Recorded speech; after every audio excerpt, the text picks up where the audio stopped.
ఒక పేజీ రాసిండు. ఒక నాయకుడు కలలు గన్నడు, పోరాటం చేసిండు. తన జీవిత కాలములో తన లక్ష్యాన్ని ముద్దాడిన గొప్ప నాయకుడు కేసీఆర్ అనే మాట నేను చెప్పలే, ప్రణబ్ ముఖర్జీ గారు చెప్పిండ్రు. ఇలా అధ్యక్షుడు, ఆ పిసిసి అధ్యక్షుడు ఒకసారి ఆ పుస్తకం చదువుకొని మాట్లాడు. ఈ చిల్లర మాటలు బంద్ చేయి. కేసీఆర్ దీక్ష లేకపోతే డిసెంబర్ 9 నాడు చిదంబరం ప్రకటన చేస్తుండేనా? డిసెంబర్ 9 ప్రకటన కేసీఆర్ దీక్ష ఫలితం.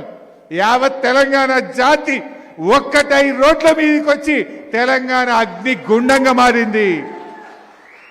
గజగజలాడిపోయి ఐబీ రిపోర్ట్లతో ఆనాటి కేంద్ర ప్రభుత్వం దిగొచ్చి తెలంగాణ ఇచ్చింది తప్ప ప్రేమతో నియ్యలే. ప్రేమతో ఇచ్చిందా? కేసీఆర్ దీక్ష లేకపోతే తెలంగాణ ప్రకటన వచ్చునా? ఇలా దీక్షలు మన వంతు, కక్షలు కాంగ్రెస్ వంతు. దీక్షలు చేసింది బీఆర్ఎస్ నాయకులు. 1531 రోజులు సిద్దిపేట గడ్డ మీద నిరంతర నిరాహార దీక్ష సాగింది కదా. ఎన్ని దీక్షలు చేసినాం? పాపం మా అహ్మద్ లాంటి వాళ్ళు పండుగలు పబ్బాలు లేకుండా కొట్లాడిరు కదా. ఆ దీక్షా శిబిరానికి జస్టిస్ శ్రీకృష్ణ కమిటీ వచ్చింది. సిద్దిపేటకు ఆనాడు జస్టిస్ శ్రీకృష్ణ కమిటీ డేట్ వచ్చి 2010 ఆగస్టు 25. 2010 ఆగస్టు 25 నాడు సిద్దిపేట నిరాహార దీక్ష శిబిరానికి జస్టిస్ శ్రీకృష్ణ కమిటీ వచ్చి అందరి అభిప్రాయాలు తీసుకున్నది. అక్కడి నుంచి చిన్నగుండెవెల్లికి పోయింది. చిన్నగుండెవెల్లిలో మా శంకరక్క, మా చాలా మంది నాయకులు అద్భుతంగా ఎందుకు తెలంగాణ కావాలో బల్ల గుద్ది ఆనాడు జస్టిస్ శ్రీకృష్ణ కమిటీకి చెప్పిండ్రు మా చిన్నగుండెవెల్లి ప్రజలు. అదే ఆ చిన్నగుండెవెల్లే కాదు, చాలా ఊర్లు. చిన్నగుండెవెల్లి నుంచి సిద్దిపేట ఆర్డీఓ ఆఫీస్కు వేల మంది మార్చ్ ఫాస్ట్ మా తెలంగాణ మాకు కావాలని పాదయాత్రలు చేసిండ్రు, ధర్నాలు చేసిండ్రు. ఎన్నో గొప్ప గొప్ప త్యాగాలు, పోరాటాల ఫలితం ఇవాళ తెలంగాణ. దీక్షలు మన వంతు, ఇవాళ కుట్రలు కాంగ్రెస్ వంతు, కక్షలు. ఇవాళ ఉద్యమాలు మన వంతు, ఉత్తుత్త హామీలు కాంగ్రెస్ వంతు. మిలియన్ మార్చ్ మన వంతు, మిలియన్ల కొద్ది డబ్బులు ఢిల్లీకి మూటలు కట్టుడు కాంగ్రెస్ వంతు అయిపోయింది.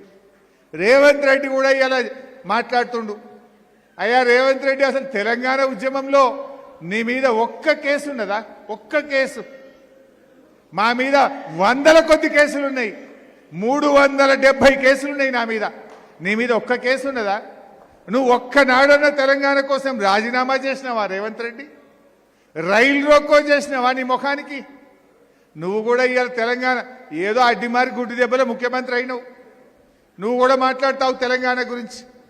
ఆనాడు తెలంగాణ ఉద్యమకారుల మీద ఇదే కరీంనగర్కు పోతూ తుపాకీ పట్టుకొని బయలుదేరిన రైఫిల్ రెడ్డివి నువ్వు.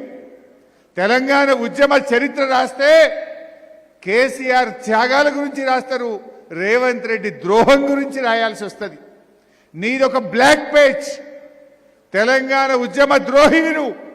మేమందరం రాజీనామాలు చేస్తే జిరాక్స్ కాగితాలు ఇచ్చి ముఖం చాటు వేసిన ద్రోహి రేవంత్ రెడ్డి. ఇవాళ ఆయనకు, ఇవాళ తెలంగాణ ఉద్యమంకు ద్రోహం చేసిన ఆయన కోదండరామరెడ్డికి ముద్దయిపోయిండు. ఉద్యమాలు చేసిన మేము చేదైపోయినాం. ఉద్యమ ద్రోహి రేవంత్ రెడ్డి కోదండరాంకు ముద్దయిపోయిండు. ఏనడన్నా ఉద్యమం చేస్తేవా? జై తెలంగాణ అంటివా? అమరుల పాడెమోస్తీవా? రాజీనామా చేస్తేవా? ఏనాడు నువ్వు ఉద్యమంలో పాల్గొన్నావు? ఇలా ఇంకా బాధ కలుగుతా ఉంది నాకు నిజంగా. ఢిల్లీలో కేసీఆర్ గారేమో తెలంగాణ సాధించిండు. తెలంగాణ సాధించడమే కాదు, తెలంగాణ ఉద్యమం ఎందుకోసం జరిగింది?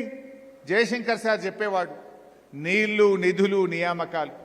తెలంగాణ పోరాటమే నీళ్ల కోసం, నిధుల కోసం, నియామకాల కోసం. ఆనాడు కేసీఆర్ తెలంగాణ సాధించిండు. సాధించడమే కాదు, నియామకాల్లో పక్కా 95% ఉద్యోగాలు తెలంగాణ బిడ్డలకే దక్కేటట్టు రాష్ట్రపతి ఉత్తర్వులను సవరింపజేసిండు కేసీఆర్. మన నిధులు మనకే దక్కేటట్టు చేసి తెలంగాణ పర్ క్యాపిటా ఇన్కమ్లో దేశంలో నంబర్ 1, జీఎస్డిపి గ్రోత్ రేట్లో తెలంగాణ నంబర్ 1గా నిలిపిండు కేసీఆర్. నీళ్లు, కృష్ణానది జలాలు మనకే దక్కాలని కృష్ణా ట్రిబ్యునల్ సెక్షన్ 3ని సాధించిండు కేసీఆర్. సెక్షన్ 3ని సాధించడమే కాదు, కొత్త ట్రిబ్యునల్ వేస్తే 20 ఏండ్లు పడుతుందని KWDT 2 tribunal, Krishna water dispute tribunal 2కు ఈ TORని ఇచ్చేటట్టు చేసిండు కేసీఆర్. ఎంతో సుప్రీంకోర్టు పోయిండు, ప్రధానమంత్రిని కలిసిండు, నీళ్ల మంత్రిని కలిసిండు, అన్ని ప్రయత్నాలు చేసి KWDT 2కు ఈ కృష్ణా నదీ జలాలు ప్రాజెక్టుల వారిగా పంచాలని చెప్పి సెక్షన్ 3ని కేసీఆర్ సాధించిండు. ఎందుకు ఈ ముచ్చట చెప్తున్నాను మీరు అనుకోవచ్చు. గత 3 రోజుల నుంచి ఢిల్లీలో ఆంధ్రప్రదేశ్ ప్రభుత్వం ట్రిబ్యునల్ ముందు వాదనలు వినిపిస్తుంది. ఆ కృష్ణా నదిలో నీళ్ల పంపకం మీద మొన్నటిదాకా మన ఇంజనీర్లు, మన లాయర్లు వాదించారు. ఇప్పుడు ఆంధ్రప్రదేశ్ వాదిస్తున్నది. ఆంధ్రప్రదేశ్ లాయర్లు పోయి ట్రిబ్యునల్ ముందు ఏమంటున్నారు తెలుసా? జడ్జి గారి ముందు తెలంగాణ ఉద్యమం రాజకీయాల కోసం అయిందట. తెలంగాణ ఉద్యమం నీళ్ల కోసం కాదు, తెలంగాణ ఉద్యమం ప్రజలది కాదు, తెలంగాణ ఉద్యమం ఇదొక రాజకీయ ఉద్యమం అని చెప్పి ఆంధ్రప్రదేశ్ న్యాయవాదులు, ఇంజనీర్లు ట్రిబ్యునల్ ముందు వాదిస్తుంటే ఈ అడ్డిమారి గుడ్డు దెబ్బ ముఖ్యమంత్రి, ఈ తెలంగాణ ద్రోహి రేవంత్ రెడ్డి, ఇంకొక ఆయన ఉత్తుత్త మంత్రి ఉంటాడు ఉత్తమ్ కుమార్ రెడ్డి, ఈ ఇద్దరు కూడా సిగ్గు లేకుండా నోర్లు మూసుకొని సప్పుడే కూర్చుంటున్నారు. 3 రోజుల నుంచి తెలంగాణ ఉద్యమాన్ని కించపరిచే విధంగా ఆంధ్రప్రదేశ్ ట్రిబ్యునల్ ముందు వాదనలు వినిపిస్తుంది. అంటే ఇవాళ అమరుల త్యాగాలు ఉత్తయేనా? లక్షలాది కోట్లాది మంది తెలంగాణ ప్రజల పోరాటం ఉత్తదేనా?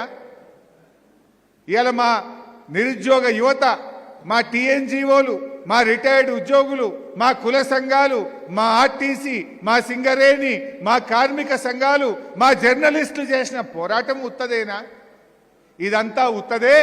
ఇది రాజకీయ ప్రేరేపితమైన ఉద్యమమని ట్రిబ్యునల్ ముందు ఆంధ్రప్రదేశ్ ఇవాళ తెలంగాణ ఉద్యమాన్ని అవమానపరిచే విధంగా నిన్న మొన్న ముచ్చటిది 25, 26, 27 3 రోజులు ఆంధ్రప్రదేశ్ ఇదే మాట్లాడుతున్నది. మరి ఆంధ్రప్రదేశ్ అట్లా మాట్లాడితే తెలంగాణ లాయర్లు మాట్లాడొద్దా? తెలంగాణ ఇంజనీర్లు లేచి దాన్ని ఖండించొద్దా? తెలంగాణ ముఖ్యమంత్రి నా ఉద్యమాన్ని, నా ప్రజలను, నా ఉద్యమకారులను ఎట్లా అవమానిస్తామని మాట్లాడే బాధ్యత ఈ ఉత్తుత్త మంత్రికి, ఈ ముఖ్యమంత్రికి లేదా? అంటే ఇలా ముళ్ళుగుచ్చినట్టు కూడా లేదు వీళ్ళకు, చీమునెత్తురు లేదు వీళ్ళకు. తెలంగాణ ఉద్యమాన్ని ఆంధ్రప్రదేశ్ ట్రిబ్యునల్ ముందు అవమానిస్తుంటే, మన నీళ్లు దోచుకపోయే ప్రయత్నం చేస్తుంటే ఇలా నోరు కూడా మెదపకుండా పడి ఉన్నారు వీళ్ళు. కేసీఆర్ తెలంగాణ తెచ్చిండు, నీళ్ల కోసం ట్రిబ్యునల్ తెస్తే గా హక్కు తెచ్చుకునే తెలివి లేదు. ఆ ట్రిబ్యునల్ ముందు ఆంధ్రప్రదేశ్ ఏం చెప్పాలి? చెప్తే ఎందుకు ఆంధ్రప్రదేశ్కు నీళ్లు ఇయ్యాలో టెక్నికల్గా వాదనలు వినిపించాలి, లీగల్గా వాదనలు వినిపించాలి. లీగల్గా మాట్లాడతలేరు, టెక్నికల్గా మాట్లాడతలేరు, కేవలం మన మీద బురద జల్లుతా ఉన్నారు, మన ఉద్యమాన్ని తక్కువ చేసి చూపిస్తా ఉన్నారు, మన ఉద్యమకారులను, అమరులను అవమానపరిచే విధంగా ఇవాళ ఆంధ్రప్రదేశ్ ట్రిబ్యునల్ ముందు వాదనలు వినిపిస్తా ఉంది. ఇప్పటికైనా ఓ ఉత్తుత్త మంత్రి, ఓ అడ్డిమారి గుడ్డి దెబ్బ ముఖ్యమంత్రి కళ్ళు తెరవండి, సోయి తెచ్చుకోండి, ఆ కృష్ణా ట్రిబ్యునల్లో తెలంగాణ వాటా సాధించండి. చేత కాకుండా దద్దమల్లాగా నోర్లు మూసుకొని ఉండకండి. ఇది తెలంగాణ 3 కోట్ల ప్రజల ఆత్మ గౌరవం. ఈ 3 కోట్ల ప్రజల ఆత్మ గౌరవాన్ని దెబ్బతీసే విధంగా ఆంధ్రప్రదేశ్ ఇలా ట్రిబ్యునల్ ముందు మాట్లాడుతూ ఉంది. ఎందుకంటే నీవు ఉద్యమం చేయలేదు, నీకు ఉద్యమకారుల విలువ తెలియదు, ఉద్యమకారుల పౌరుషం తెలియదు, తెలంగాణ ఆత్మగౌరవం నీకు అంతకంటే లేదు రేవంత్ రెడ్డి.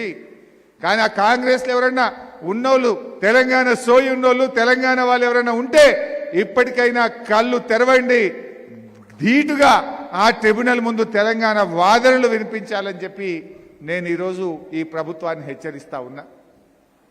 ఏది ఏమైనా ఇవాళ తెలంగాణ రాష్ట్రం ఏర్పడ్డది కనుకనే పచ్చని పంటలు కనబడతా ఉన్నాయి, 24 గంటల కరెంట్ వస్తూ ఉంది, ప్రతి ఇంటికి